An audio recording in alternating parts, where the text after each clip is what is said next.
ఈ క్షణమే నీకు ఫస్ట్ అవ్వాలి. ఈ క్షణమే నీ జీవితానికి ప్రారంభం అవ్వాలి. ఇదిగో పాత విగతించును, సమస్తము నూతనమైన రీతిగా నీ జీవితం అంతా పరిపూర్ణమైన మారు మనసులోనికి రాగలిగితే, ఈ రోజున దేవుడు నిన్ను నన్ను అదే అడుగుతున్నాడు. ఒకవేళ నీకు ఈ పరిస్థితిలో ఉన్నప్పుడు మొదటి స్టేజ్లో ఉన్నప్పుడు తెలియట్లేదేమో, కానీ ఈ ఉదయం దేవునికి అవకాశం ఇస్తున్నాడు. మార్పు చెందుతావా? నీ జీవితం తెలుసుకుంటా, ఇప్పటికైనా తెలుసుకుంటావా నీ జీవితం ఎంత భయంకరమైన స్థితిలో ఉందో? ఇప్పటికైనా తెలుసుకుంటావా మన జీవితాలు ఎంత పాపములో ఉన్నవో? ఈ సినిమాలు, ఈ సీరియళ్ళు, ఈ అన్ని ఆచారాలు, ఈ లోక సంబంధమైన స్నేహితులు, ఇలాంటి చెత్త అంతా కూడా మనం పోగేసుకుని, ఈ మైండ్ అంతా కూడా సోషల్ మీడియా, ఆ జబర్దస్తులు, ఆ బిగ్ బాస్లు, ఈ చెత్త అంతా నీ జీవితంలో పెట్టుకుంటే నీ భవిష్యత్తు ఏమాత్రం విలువ లేదు. రండి, యేసయ్య పరిశుద్ధ వాక్యాన్ని ధ్యానిద్దాం.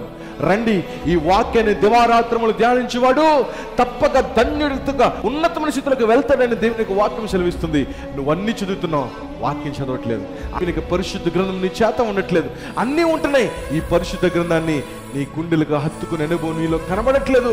అంతా 24 గంటలు ఈ సెల్ ఫోన్తో ఉన్నాం, కానీ ఒక్క గంట కూడా ఈ బైబిల్ పట్టుకోలేకపోతున్నాం.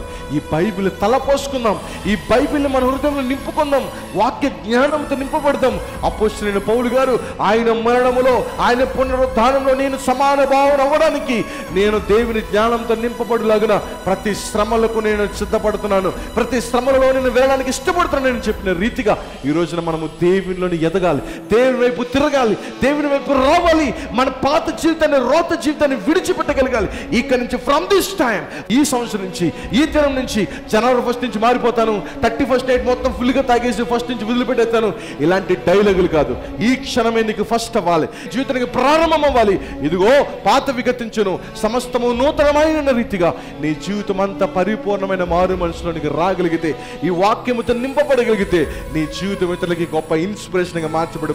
గట్టిగా చప్పట్లు కొడుతూ దేవుని నామమున మేము పడతాం.